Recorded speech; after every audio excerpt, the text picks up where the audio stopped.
കന്നിപ്പൂമാനം കണ്ണും നട്ടു ഞാൻ നോക്കിയിരിക്കേ, എൻ്റെ മനസ്സിൽ തൈമണി തന്നലായി പുൽകാൻ നീ വന്നു. ആബപിതാവേ ദൈവമേ, അവിടുത്തെ രാജ്യം വരേണമേ, അങ്ങേ തിരുഹിതം ഭൂമിയിൽ എന്നെന്നും നിറവേറിടേണമേ. ഗാനമേളയെല്ലാം മാസം 35 പ്രോഗ്രാമെല്ലാം ചെയ്തിരുന്ന സമയമുണ്ടായിരുന്നു. അതെ അതെ. വീട്ടിൽ വരാനെല്ലാം നേരം കിട്ടുമായിരുന്നു. അല്ല, ഞാനൊരു ഫാമിലി മാനാണ്. കാരണം എവിടെ പോയാലും ഞാൻ വീട്ടിൽ വരുമായിരുന്നു. ആദ്യകാലങ്ങളിൽ പ്രത്യേകിച്ചും അങ്ങനെ ഹോട്ടലുകളിൽ അങ്ങനെ തങ്ങാറ് ഉണ്ടായിരുന്നില്ല. അപ്പോൾ എവിടെ പോയാലും ഞാൻ രാത്രി ഇപ്പം ഗാനമേള തീരുന്ന ചിലപ്പോൾ 1 മണിക്കായിരിക്കും. അപ്പം തന്നെ കിട്ടുന്ന ബസ്സിൽ, അന്ന് ബസ്സാണ്, അപ്പം കൂടുതലും തിരുവനന്തപുരം ചുറ്റളവിലായിരുന്നു ഞാൻ കൂടുതൽ ഗാനമേളകൾ നടത്തിയിട്ടുള്ളത്. അപ്പോൾ കൊട്ടാരക്കര വരെ ഉള്ള ദൂരത്ത്, തിരുവനന്തപുരത്ത് നിന്ന്, കൊല്ലത്തു നിന്നാണേലും കൊട്ടാരക്കര. അന്ന് വീട് അന്ന് അപ്പൻ കൊല്ലത്ത് ജില്ലാ ആശുപത്രി സൂപ്രണ്ടായിരുന്നു. അപ്പം അങ്ങനെ കൊല്ലത്ത് ഞങ്ങൾ താമസിക്കുമ്പോഴാണ് എൻ്റെ ഓഫീസ് വരെ തിരുവനന്തപുരമായിരുന്നു. നല്ല ആർട്ടിസ്റ്റുകളെല്ലാം അന്ന് തിരുവനന്തപുരത്താണ്. ഒരു ഓഫീസ് ഇടും. അങ്ങനെ ഒരു ഓഫീസ് ഉണ്ടായിരുന്നു എനിക്ക്. പാളയം ജംഗ്ഷനിൽ തന്നെ വലിയൊരു മുറി ഉണ്ടായിരുന്നു. അത് 2000 വരെ എൻ്റെ കയ്യിലുണ്ടായിരുന്നു. 1980 മുതൽ 20 വർഷം എൻ്റെ കയ്യിൽ തന്നെയായിരുന്നു. ആ ജംഗ്ഷനിൽ തന്നെ. ആ ബിൽഡിംഗ് ഇപ്പോഴുണ്ടോ? ആ ബിൽഡിംഗ് ഉണ്ട്. അത് പണ്ട് തിരുവനന്തപുരം ചിക്കൻ കോർണർ എന്ന് ആദ്യം അറിയപ്പെട്ട സ്ഥലം അതാണ്. അവരാണ് ഈ പൊരിച്ച കോഴിയും ചപ്പാത്തിയും ആദ്യം. ഇപ്പോഴും അവിടെ എന്താണ്? അവിടെ ഇപ്പോഴും ഉണ്ട്, പക്ഷെ അത് പുറകോട്ടിറക്കി. എന്നുവെച്ചാൽ അവിടെ വീതി കൂട്ടി. അല്ലല്ല, മറ്റേ ഇതില്ല, നമ്മുടെ രക്തസാക്ഷി മണ്ഡപം അതിന്റെ നേരെ മുമ്പില്. രക്തസാക്ഷി മണ്ഡപം ഇപ്പുറത്ത്, അപ്പുറത്തെ സൈഡില് ഞങ്ങളുടെ ഓഫീസ്. ഈ താജ് എന്ന് പറഞ്ഞൊരു ഹോട്ടലായിരുന്നു. അതിന്റെ അപ്സ്റ്റെയറിൽ ഒരു വലിയൊരു മുറി എൻ്റെ ആയിരുന്നു. അപ്പോൾ അങ്ങനെ അവിടെ ആയിരുന്നു പിന്നെ പ്രാക്ടീസും കാര്യങ്ങളും ഒക്കെ. അങ്ങനെ ഞങ്ങൾ അവിടെ പിന്നെ ആദ്യകാലങ്ങളിൽ 80 കാലഘട്ടത്തിലെ കാര്യമാണ് ഞാൻ പറയുന്നത്. അപ്പോൾ അന്നൊക്കെ മാസം 30-35 പ്രോഗ്രാമാണ്. ചിലപ്പോൾ ഒരു ദിവസം 2 പ്രോഗ്രാം, ചിലപ്പോൾ 3 പ്രോഗ്രാം. ഒരു ദിവസം, ഒരു പ്രാവശ്യം മാത്രം ഞാൻ 4 പ്രോഗ്രാം ചെയ്തു. ഒരു രാത്രി, ഒരു ദിവസം.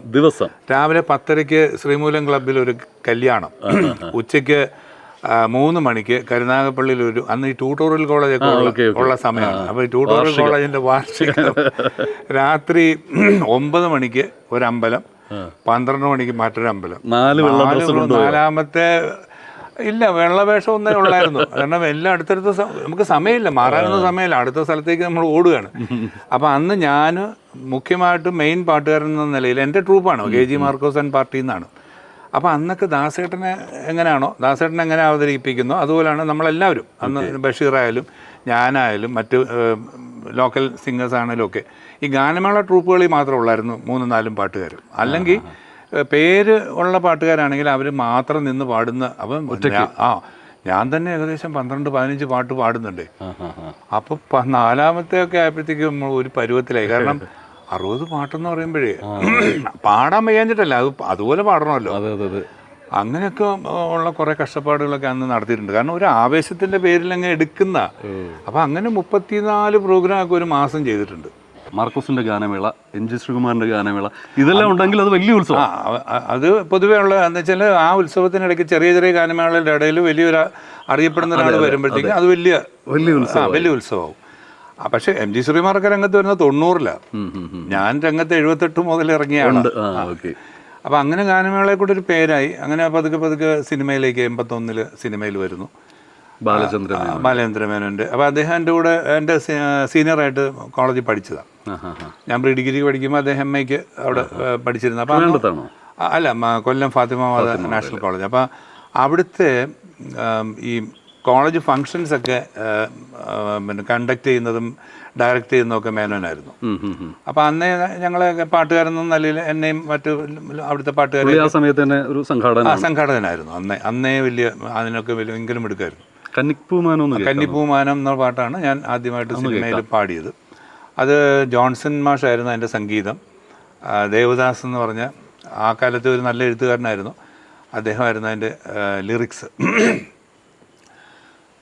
സെഞ്ച്വറി ആയിരുന്നു അതിൻ്റെ. നല്ല ഒരു കമ്പനിയായിരുന്നു, അത് ബ്രാൻഡ് സെഞ്ചുറി ഫിലിംസ്. കന്നിപ്പൂമാനം കണ്ണും നട്ടു ഞാൻ നോക്കിയിരിക്കേ, എൻ്റെ മനസ്സിൽ തൈമണി തന്നലായി പുൽകാൻ നീ വന്നു. കന്നിപ്പൂമാനം കണ്ണും നട്ടു ഞാൻ നോക്കിയിരിക്കേ, എൻ്റെ മനസ്സിൽ തൈമണി തന്നലായി പുൽകാൻ നീ വന്നു. അതായിരുന്നു ആദ്യത്തെ തുടക്കം. ഓക്കെ.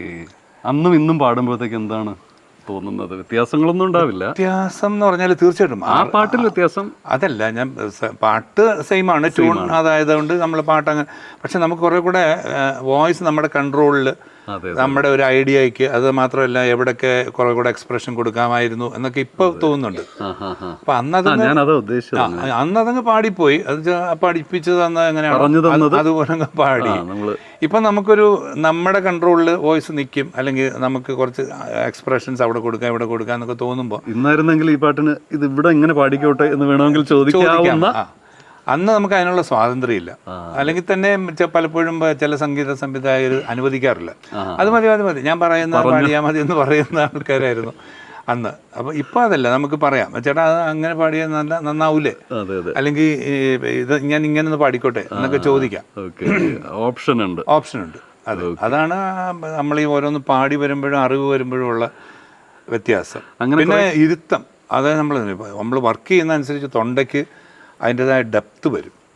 അപ്പോൾ ആദ്യം കിട്ടിയ ഡെപ്ത് അല്ല ഇപ്പോൾ, ആ ഡെപ്തിന് വ്യത്യാസം വന്നു. വോയിസ് കൺട്രോൾ കൂടുതലായിട്ട്. അതെ, തീർച്ചയായും. എവിടെ നീട്ടണം എവിടെ കുറക്കണം ആ സാധനം നമുക്ക് തന്നെ തൊണ്ടയിൽ. ഇപ്പം നമ്മൾ പണ്ടൊക്കെയുള്ള ടേപ്പ് റെക്കോർഡറിൽ വോളിയം, ബാസ്, ട്രിബിൾ, ഇങ്ങനെ 3 സാധനമുണ്ട് അല്ല, 3 ബട്ടണുണ്ട്. അപ്പം നമുക്ക് വേണമെങ്കിൽ ഇച്ചിരി ബാസ് ആക്കാം, വേണമെങ്കിൽ ഇച്ചിരി ട്രിബിൾ കൂട്ടാം, വേണമെങ്കിൽ ട്രിബിൾ കുറയ്ക്കാം, അങ്ങനെയൊക്കെ ചെയ്യാം. അതൊക്കെ പഠിച്ചു വരണം. നമ്മൾ തൊണ്ടയിൽ തന്നെ ബാസ് അഡ്ജസ്റ്റ് ചെയ്യാം. അനുഭവങ്ങളിലൂടെയാണ് അത്. അല്ലേ?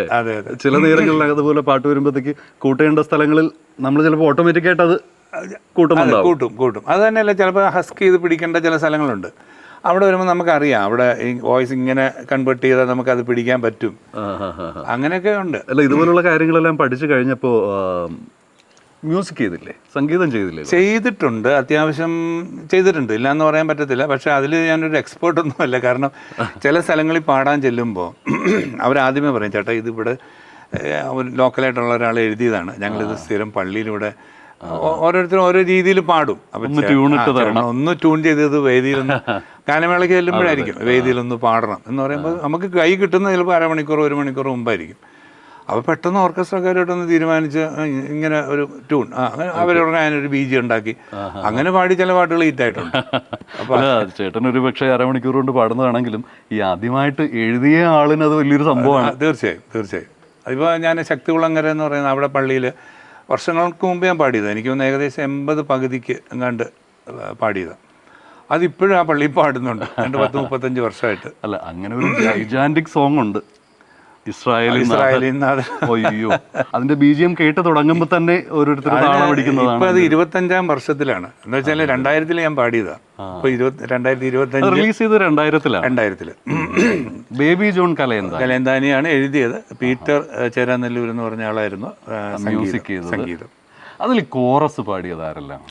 ഞാൻ അത് ഇടയ്ക്ക് ഇങ്ങനെ ചിന്തിക്കുന്ന ഒരു കാര്യമാണ്. കാരണം പീറ്ററിന്റെ ബേബി ജോണും പീറ്ററിന്റെ എല്ലാം കാര്യങ്ങൾ ഒരു പക്ഷേ പീറ്ററിന്റെ ഒരു പ്രത്യേകത എന്ന് പറയുന്നത്, അതുവരെയുള്ള ക്രിസ്തീയ ഭക്തി ഗാനങ്ങളിൽ ഒരു നല്ല ശതമാനം പാട്ടുകളും ഒന്നുകിൽ അതിനകത്ത് കോറസ് ഉണ്ടാവില്ല, അല്ലെങ്കിൽ കോറസ് സെപ്പറേറ്റ് ആയിട്ട് നിൽക്കുന്നതായിരിക്കും.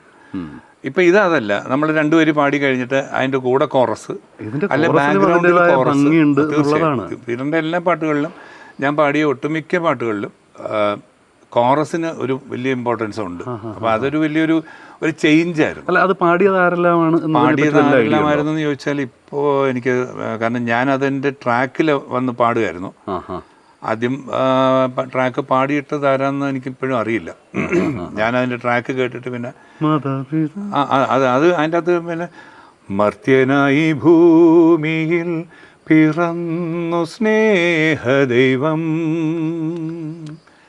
നിത്യജീവനെ കിടുന്നു ദൈവം, ആബപിതാവേ ദൈവമേ, അവിടുത്തെ രാജ്യം വരേണമേ, അങ്ങേ തിരുഹിതം ഭൂമിയിൽ എന്നെന്നും നിറവേറിടേണമേ. അതാണ് ആ കോറസ് പോർഷൻ. അതാണ് ഭയങ്കര ഭംഗിയുള്ള. അതിൻ്റെ ബിഗിനിങ് ഒന്ന് പാടാന്ന് തോന്നുന്നു. അതാണല്ലോ അതിൻ്റെ ഒരു ഇസ്രായേലിൻ നാഥനായി വാഴുമേക ദൈവം, സത്യജീവമാർഗമാണു ദൈവം, മർത്യനായി ഭൂമിയിൽ പിറന്നു സ്നേഹദൈവം, നിത്യജീവനേകിടുന്നു ദൈവം. Okay okay. എന്തായാലും ഇവിടെ ഇപ്പം എന്താണ് നല്ലൊരു ആംബിയൻസ്? ഞാനിപ്പോൾ ഇത് വയസ്സുകാലത്ത് ഒന്ന് സ്വസ്ഥമായിട്ടിരിക്കണമല്ലോ എന്ന് വിചാരിച്ചിട്ട് ഒരു 2 വർഷം മുമ്പ് വാങ്ങിയതാണ്. അപ്പോൾ ഇതിപ്പോൾ ഞങ്ങൾ ഇവിടെ താമസമാക്കിയിട്ട് 1 വർഷമാവുന്നുള്ളൂ. ഓക്കെ.